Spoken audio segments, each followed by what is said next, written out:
Hey y'all, it's my review for Blood, Sweat, and Heels, episodes 7 and 8 of season 1. We are almost to the finish line. Like, episode 9 will be the finale, and then episode 10 is the reunion with Andy in the clubhouse. I think I'm going to do both of those episodes separately, just so it doesn't feel like I'm rushing the series, and I don't think I'm doing season 2. Like, I appreciate the throwback in season 1, but it's, not enough of y'all are watching, so maybe I'll do season 2 for the Patreon. It's no shade, y'all, because I'm enjoying doing this, but I gotta stick to, I guess, my wheelhouse of the current Housewives shows and my lives. Anywho, let's get into this episode. So we open with Demetria. She's having an event, and she's looking over the space with Bree, and she's letting her know who she's inviting to this party.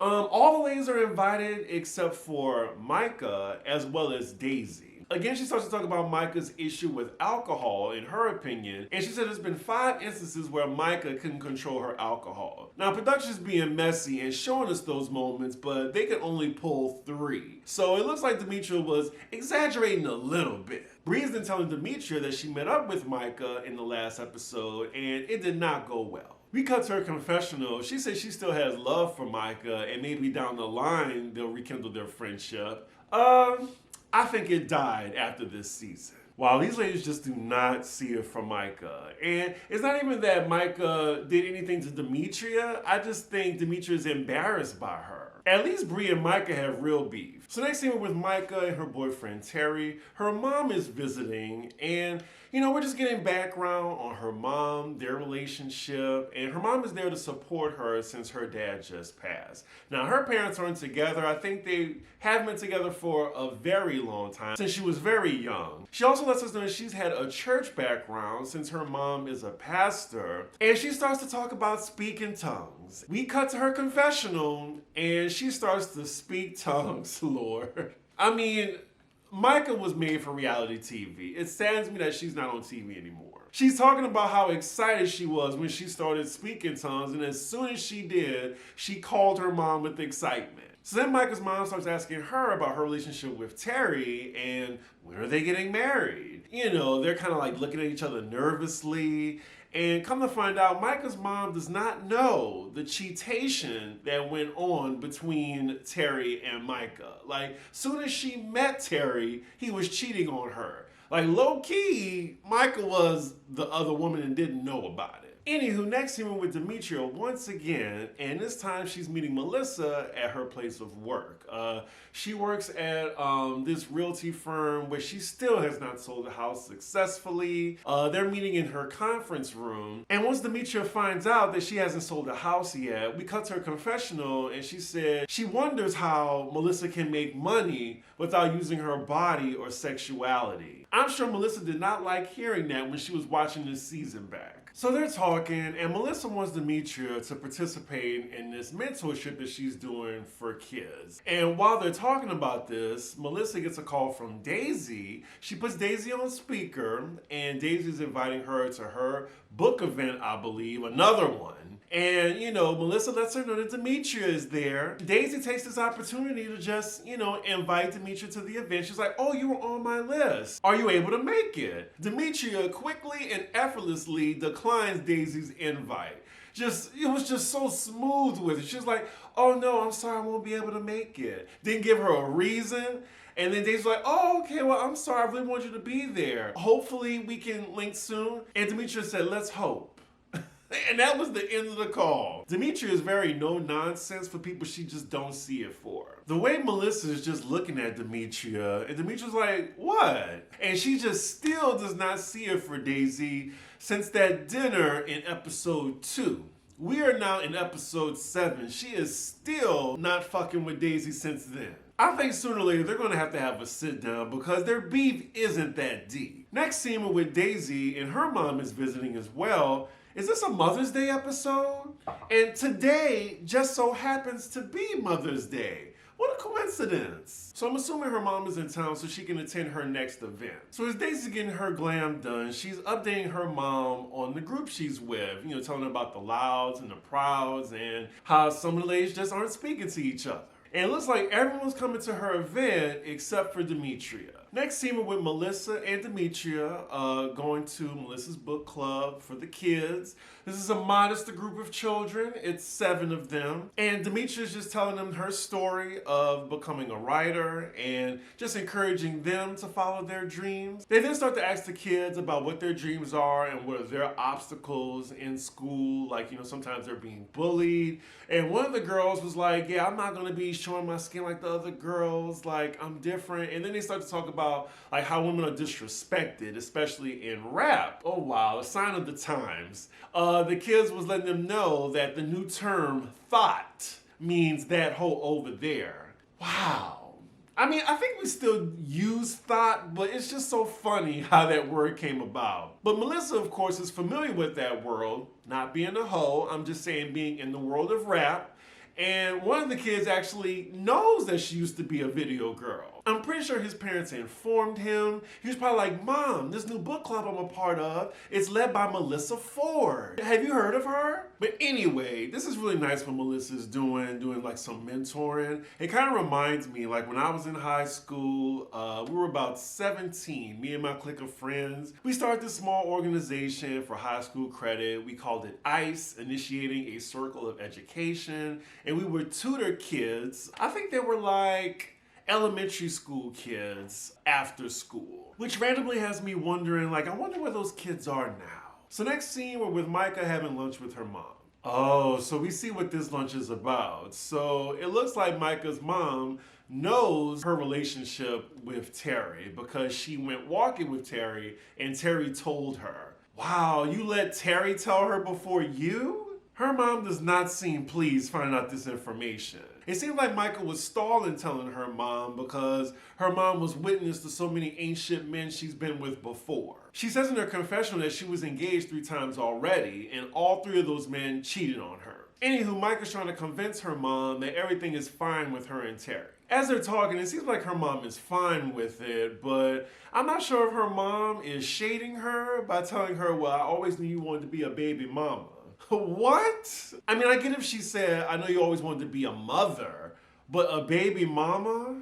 Micah then says, no, I would love to be married and then be a mother. So next scene is the day of another event thrown by Daisy. I don't know what it's for. It's probably for that same book. So the ladies are arriving and all of the Louds are there first. So now we're just waiting for a few of the Prouds to show up. Bree is there, and this is the first time she's seen Micah since their argument at the restaurant. They do cordially speak to each other though. And then Geneva arrives. When Geneva sees Micah, again, it's just this fake cordialness. Like the group is just really fractured right now.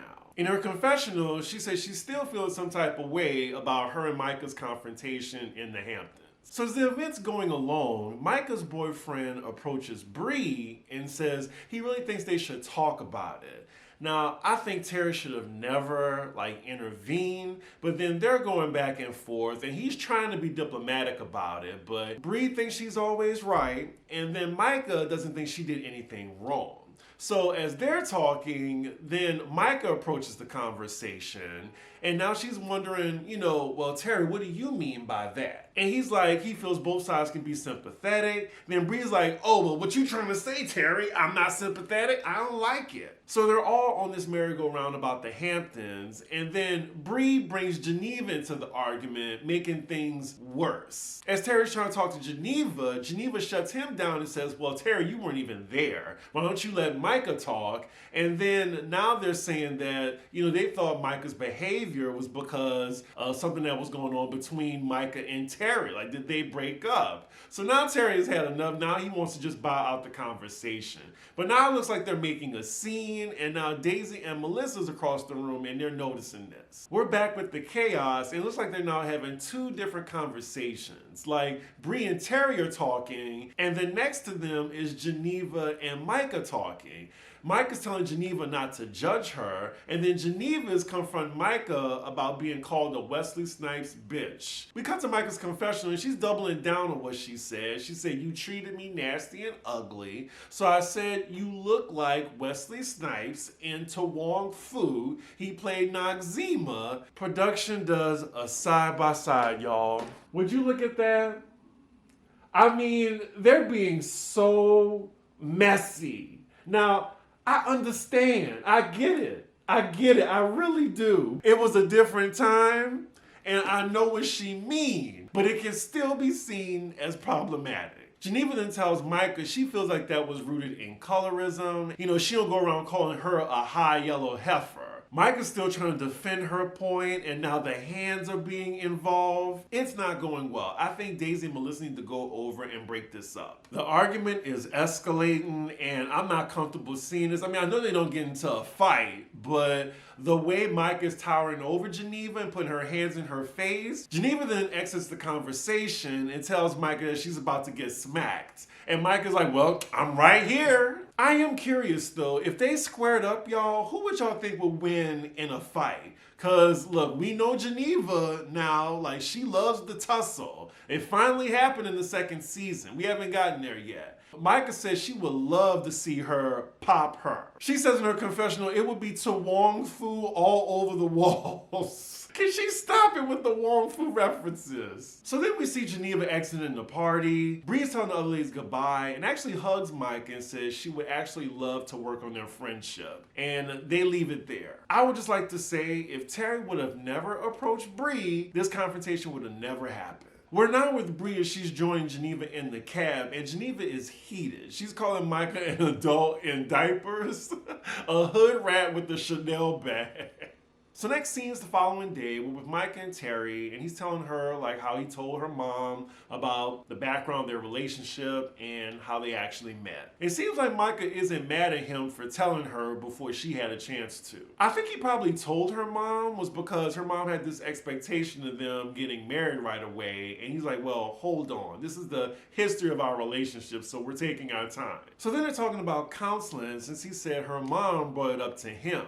He's saying why he was against it, but now, you know, he wants to work on their relationship and he's serious about it. So he's going to decide to do it with her. So next scene is the day of Demetria's event. And unfortunately, the weather is horrible and she's afraid that no one's going to come. Now in New York, that may be the case. Like, if it is storming, raining, like monsooning, yeah, we cancel immediately. So she gets a call from Bree, and I'm just wondering, why is Micah coming up again? Demetria does not care for her, obviously, so why does Bree keep mentioning her? So next scene, we're about Melissa's, and she's getting ready for Demetria's party, I'm assuming. Daisy is coming over. I'm not sure if she's going or not, but she talks about her studio, and then Melissa says that her studio is $28.95 a month. Now, this was 10 years ago. She lives in a financial district. That is definitely out of my wheelhouse. When I moved to New York, my apartment was $1,200. And then I stayed there for 7 years in Harlem. I think the highest I've paid was $1,400.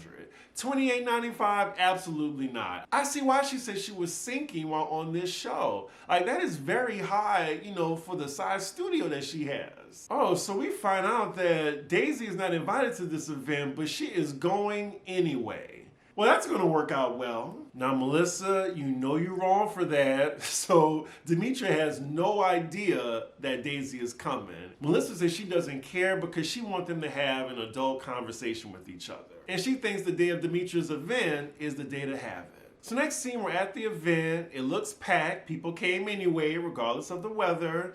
And we see Melissa heading in with Daisy by her side. And then, as they walk into the event, it looks like Demetria sees them, and they leave the episode off on a cliffhanger. That's where it ends. Let's get into episode 9.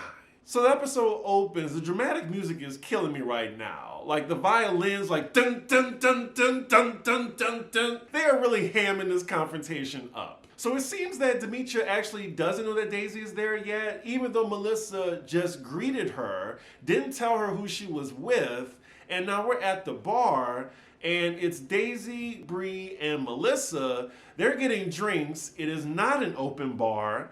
Tis tis, Demetria. It's a cash bar for an event like that? I'm guessing that's how she got the space. Anywho, Melissa's getting the drinks for the ladies, and her card declines in front of all of them. We got to Daisy's confessional. She's saying that, I thought when you're in real estate, that means you're selling houses. And also, I heard that that's happened to her a few times, her card declining. And then you have Melissa looking at the iPad. I don't know what's going on. Wells Fargo, I deposited a check today. Okay, girl. Look, we all been there. I'm not gonna judge, but usually if I ain't got no money, I stay my broke ass home. Or maybe she just counted on it being an open bar and that's why she came. Okay, so the party goes on and it looks like Demetria does know that Daisy is there and she's just choosing to ignore her. So it looks like Daisy's gonna bring the conversation to Demetria.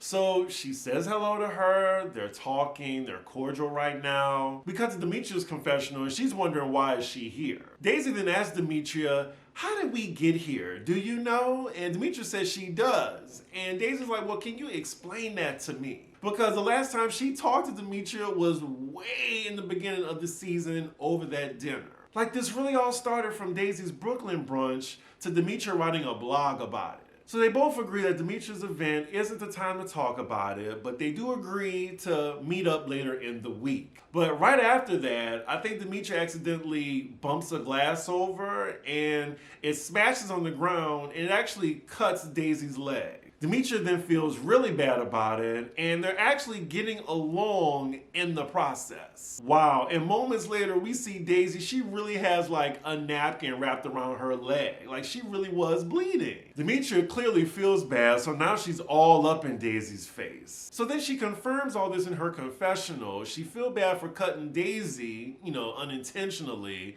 So now she's just gonna talk about their differences at the party now. So hearing this conversation between them about something that happened in episode 2, they should have been had this conversation. The conversation is on the right path. They're hearing each other, and in Demetria's confessional, she says she's gonna warm up to Daisy. Pardon me while I eat an Oreo.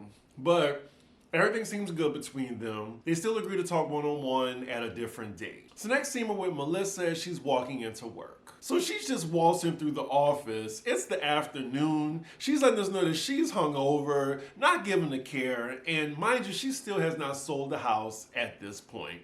We are 8 episodes in the season. And it looks like that white lady who is her boss, I guess, we met her in the beginning of the season. She is not pleased with Melissa. Like she actually rolls her eyes when she walked in. And speaking of that, we cut to her complaining about Melissa to another co-worker, saying that she's not different from anybody else. Like she realized that Melissa isn't taking this seriously at all. We cut to Melissa, and in her confessional, she's saying that she definitely feels a distance between her and the white girl. Like they were close at first, but I really think it's because Melissa isn't taking her job seriously. So now it's the two of them talking in the conference room, and off the bat, I wish I knew this white lady's name. But, she's telling Melissa that she really wished that she would come first thing in the morning. Like, Melissa's treating this as like a part-time job or like a storyline during this season. As she's talking, Melissa just looks over it. Oh, so the white lady's name is Jen. So then she tells Melissa that she wants to schedule a meeting with her tomorrow morning to just discuss things, go over things before their big meeting. It's looking like she might be fired, but we'll see. Damn. And after she got the conference room with Melissa, Jen is still talking shit about her, saying that, well, people think it's easy in this industry just because you're well connected. It doesn't work that way. I mean, she is right, and I'm sure she did Melissa a favor bringing her along to this firm, and Melissa isn't performing. Like, how would y'all feel? Like, you bring a friend in at your job, you're trying to help them out, and they're being lazy, they're not performing well. Like, that's a reflection of you. So next scene, we're with Micah as well as Terry. Oh my God. I'm so glad they broke up in the second season because he's literally in every scene with her. So then we find out an interesting fact about Micah, that she is also a licensed esthetician. Okay, so they're not being serious right now. She's doing some work on his face while she's imitating a Russian woman. Fast forward. Next scene, we're with Bree at her apartment, and she's being visited by Melissa. Oh, so Demetria's coming over too. Apparently they're all together because they're headed to a charity event. And here we go again with Bree talking about her pedigree. Okay, we get it, girl. Next we're with Geneva as she's about to go on a date. We see her talking to her homegirl before the date, and she's drinking a glass of wine that is filled to the brim. We cut to her confessional, and it seems like her main priority is getting laid. It seems like she's been in a drought lately. So she's still kikiing with her homegirl and telling her about the date, the guy, like seemed like she's known him for a minute and they're just like rekindling. She tries to send her a picture of the guy, but she accidentally sends that picture to the guy she's going on the date with. Now, we've all been there. Like, we take a screenshot of something and send it to that person. Talk about embarrassing. And I know back then you couldn't automatically delete the message, so it's just like, you gotta take that L. Lord, now she's talking about inserting Kegel balls in her vagina while she's on the date. Can we fast forward? We cut to her confessional and she says she is so hot in the pants that she wants to keep her vagina busy by inserting these balls in while she's on the date. Ladies, can you imagine doing that like throughout the entire date? You're getting on the subway, you're sitting down, then you're waiting on him, you're on the date, and you're sitting across with him, you still had those balls in you the entire time. Like you're still concentrating to keep them in. I'm watching this scene and she's washing these Kegel balls in her sink. This is just severe TMI for me right now. So we're back with Bree and the ladies at the charity event. Ooh, the sun is sunning right now, y'all. Whenever it sets, like I'm facing the building. So then the sun reflects and hits me right in the face. But you know, I'm serving face right now, so I'll allow it. Anywho, they arrive at this charity event, and it's so crazy that I see my best friend's aunt at the charity event. She has always been that girl. We see Demetria and Melissa, and they're just talking about like how the group is fractured, and she's suggesting a dinner where all of them can show up. Melissa is really the peacemaker of the group, while Demetria is finally open to having a conversation with Micah.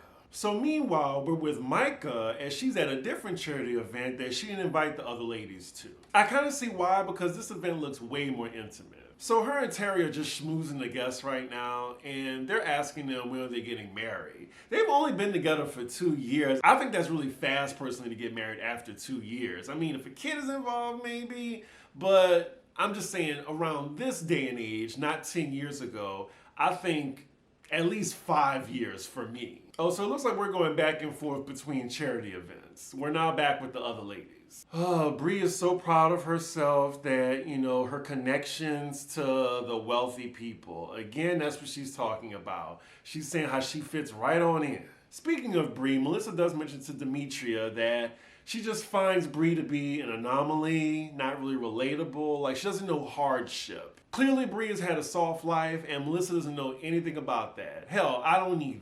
I do appreciate Demetria for pointing out that, you know, we do have things to be thankful for. Like, we don't know what true suffering is, like not knowing what your next meal is going to be or not having a roof over your head. So there's always someone doing worse than you. So you got to be thankful for where you're at least. We then found out that Demetria is pretty privileged, and she mentions like, you know, she didn't have a tuition to pay for. Anything she needed, she could just use her dad's credit card. I mean, she's pretty discreet about that, unlike Bree. So then we're back at Micah's charity, where she's currently delivering a very passionate speech and some information we didn't know about her family. I will say, like, she has been the most poised and sober in this moment. I actually think she should have invited the ladies to this, especially the ones that's beefing with her, to show that there's another side to her. So then after jumping between charities, we're now with Geneva on her date. This woman is horny. She should have just skipped the date and just went straight to his place. I will say, this man is fine. He's tall, very handsome. He can get it. Geneva continues to remind us that she has Kegels in her vagina currently. So the date is going very well, and the innuendos between the two of them are very high. Yeah, so they get the check, and he's whispering in her ear, they fucking tonight. Oh no. So this is just a sign of the times. She's saying in her confessional, what are you, Freddie Jackson? Can you just be R. Kelly right now? Again, sign of the times. This must have been way before things happened. Even though this was in, I want to say 2014, 2013. I don't know. Anyway, y'all remind me in the comments, was R. Kelly problematic 10 years ago? I think he was. So they're making out in the street. They get in the cab, and she lets him know that she has Kegel balls in, and he offers to take them out. We cut to her confessional, and she's basically cheering. It must have been a long-ass time since she's been laid. So next scene, and I think we're closing off on this, is Melissa meeting up with her boss, Jennifer. The tension is definitely heavy between the two of them. Like, it's a very big difference from when we saw them the first episode of the season. Like, Melissa looked like she knows she's about to get fired, and Jennifer looked like she just at her wit's end with how Melissa has been treating the job that she got her. So they're talking it out. It hasn't gone left. It seemed like Jennifer's problem was, it looked like Melissa was getting preferential treatment because she was just coming in whenever she wanted, and it looked like she was working hard. And then Melissa said, well, I wasn't coming in early because I was out busting my ass. And I'm like, were you? Were you? Melissa's starting to say that she felt like she didn't belong because it felt like Jennifer was losing trust in her. And then Jennifer looks like she's feeling sorry for Melissa and saying, I don't want you to feel that way. So fortunately for Melissa, she still has a job. She's not being fired.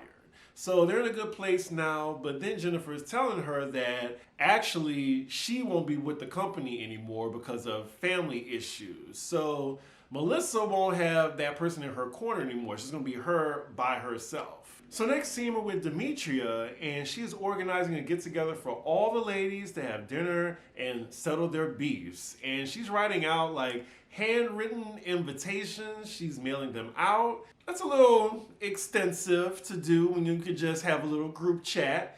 Anywho, they're all going to be on the boat so no one can leave. Her fiance is like, are you sure about this? And Demetria is fine with it. So they end the episode there on that cliffhanger. Next episode is the season finale. It's going to be episode 9. I'm just going to do that by itself and then the season finale with Andy. Y'all let me know what y'all thought about these 2 episodes. And of course, I've been enjoying the entire season and reviewing it. So yeah, with that, make sure you like, comment, and subscribe. And I will see y'all for my New Jersey review, maybe Monday or Tuesday. Bye, y'all.